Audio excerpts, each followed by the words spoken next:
নমস্কার বন্ধুরা, টেস্টি কিচেনে জয়ন্তী মুখার্জি আমি এসে গেছি। আমার হয়তো একদিন অন্তর হয়তো রান্নাটা হচ্ছে, কিন্তু আমি করছি, আমি ছেড়ে দিইনি, কারণ আমার খুব ভালো লাগে। আমি আপনাদের কাছে হাত জোর করে ক্ষমা চাইছি। আমি ইউটিউব চ্যানেলের যিনি অধিকর্তা, যিনি মালিক, তার কাছে ক্ষমা চাইছি যে আমি খুব একটা বড়লোক ঘরের মধ্যে বিলং করি না, আমি একটু গরিব ঘরের মধ্যে বিলং করি, তাই আমার হয়তো রেগুলার আমি রান্নাটা দিতে পারি না আপনাদের কাছে, কিন্তু আমি যেদিনই আমি জোগাড় করতে পারছি আমি রান্না করে আপনাদের দেখাচ্ছি। তাই আমি আপনার কাছে রিকোয়েস্ট করবো যে আমার যে ভিউজগুলো চলে গেছে, দয়া করে আপনারা ভিউজগুলো একটু দেবেন, এবং যে কমেন্ট করেছিল, কমেন্ট তো আছেই, কিন্তু যে আমার লাইক করেছিল যে প্রচুর, প্রায় 1800-1900 আমার ভিউজ হয়ে গেছিলো, একদম কমে গেছে। তাই ক্ষমা চাইছি আমার ভুলের জন্য, আমার অন্যায়ের জন্য।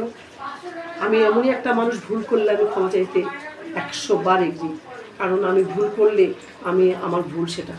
আমি ক্ষমা চাইছি। আজকে আমি একটা নতুন রেসিপি করছি পনিরেরই, কিন্তু দেখুন বন্ধুরা, আমি পনিরের একটা রেসিপি করছি। যদি আপনাদের ভালো লাগে আপনারা অবশ্যই দেখবেন, আপনারা আমাকে ভালোবাসেন আমি জানি, বহু দেখেছেন, বহু লাইক করেছেন। আজকে একটা পনিরের রেসিপি করছি, দেখুন। প্রথমে এই পনিরগুলো আমি সব দিয়ে ভেজে নেব। প্রথমে পনিরগুলো দিয়ে সব ভেজে নেবো। প্রথমে পনিরগুলো ভেজে নেবো সুন্দর করে, মানে মোটামুটি লাল করে একটু ভেজে নেব। বন্ধুরা, এই দেখো ভাজা হয়ে গেছে, আমি সব পনিরগুলো তুলে ফেলছি।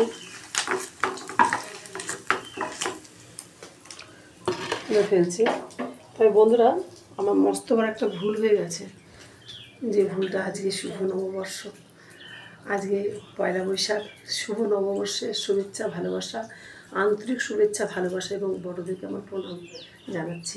আমি এটা বলতে ভুলে গেছি, আমি সকলের কাছে হাত জোর করে ক্ষমা চেয়ে নিচ্ছি। তাই আমি একটা কথা বলছি কি, যে আজকে শুভ নববর্ষে তোমরা সবাই আনন্দ করো, খুব ভালো থাকো, গোটা বছরটা যেন তোমাদের সবার ভালো যায়। যারা আমার বন্ধুরা আছো, ইউটিউব চ্যানেলে যারা আমার বন্ধুরা আছো এবং যারা অধিকর্তারা, প্রত্যেকের কাছে আমার এই ভগবানের কাছে, তারা আমার কাছে এই কামনা করি যে আপনারা সবাই ভালো থাকুন বন্ধুরা, সুস্থ থাকুন। তো আমার পনির নামানো হয়ে গেল। এবার আমি কী করবো, দেখো একটা টমেটো পেস্ট করে রেখেছি আমি, এই টমেটো পেস্টটা প্রথমে দিয়ে টমেটো পেস্টটা প্রথমে দিয়ে দেবো। এটাকে আমি ভালো করে ভাজবো, টমটমটাকে ভালো করে না ভাজলে না গন্ধ ছাড়বে। বন্ধুরা দেখো, আমার এই টমেটোটা আমি ভালো করে ভেজে নিলাম, জানো ভালো হবে, তাহলে টমেটোটা নামানো হবে, গাছে গাছে গন্ধ পাবে। একটু মশলা মিক্স করে রেখেছি, জিরে গুঁড়ো, ধনে গুঁড়ো, লঙ্কার গুঁড়ো দিয়ে একটা মশলা মিক্স করছি, মশলাটা আমি দিয়ে দিলাম। এর মধ্যে নুন দেবো, আন্দাজ মতো নুন দিতে হবে। আন্দাজ মতো নুন দিয়ে দিলাম, বেশি নুন দেবো না, আমার যেটুকু পনির সেটুকু কথা ছাড়া নুনটা বেশি দেবো না। নুন দিয়ে দিলাম, একটু হলুদ দেবো, হলুদ দিয়ে দিলাম, হলুদ দিয়ে দিলাম।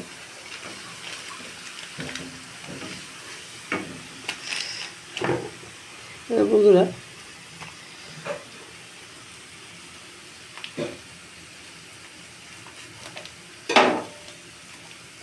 দেখো, একটু দই দেবো, টক দই,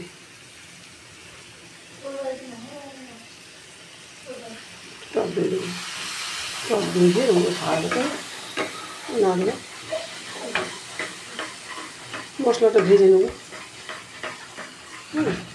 আন্দাজ মতো আমি মিষ্টি দেবো, যে যেমন মিষ্টি খাও সেরকম মিষ্টি দেবো। আমি 1 চামচ অল্প একটু দিলাম, আমার তরকারি বেশি নেই, অল্প পনির, তার জন্য আমি অল্প মিষ্টিটা দিলাম। আচ্ছা, এই যে এবার সুন্দর পনিরটাকে ভাজা করতে হবে।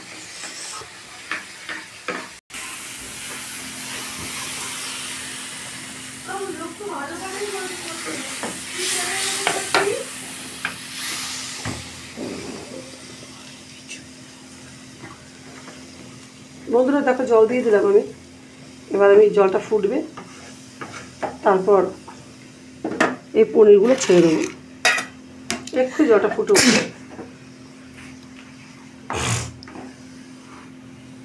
ফুটে উঠলে আমি পনিরগুলো ছেড়ে দেবো। আর পনিরগুলো একটুখানি ফুটলে পরে আমি নামিয়ে দেবো।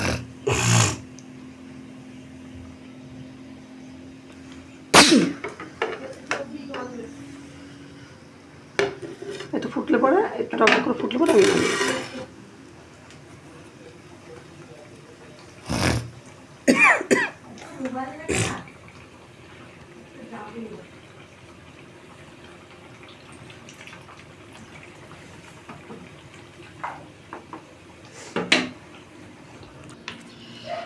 দেখো বন্ধুরা, আমার পনিরটা হয়ে গেছে।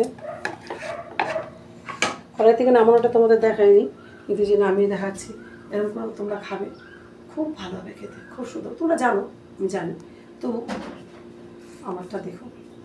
আর আমার যে ফলোয়ার্সগুলো কমে গেছে, লাইকটা কমে গেছে, তোমরা একটু দয়া করে দেখো।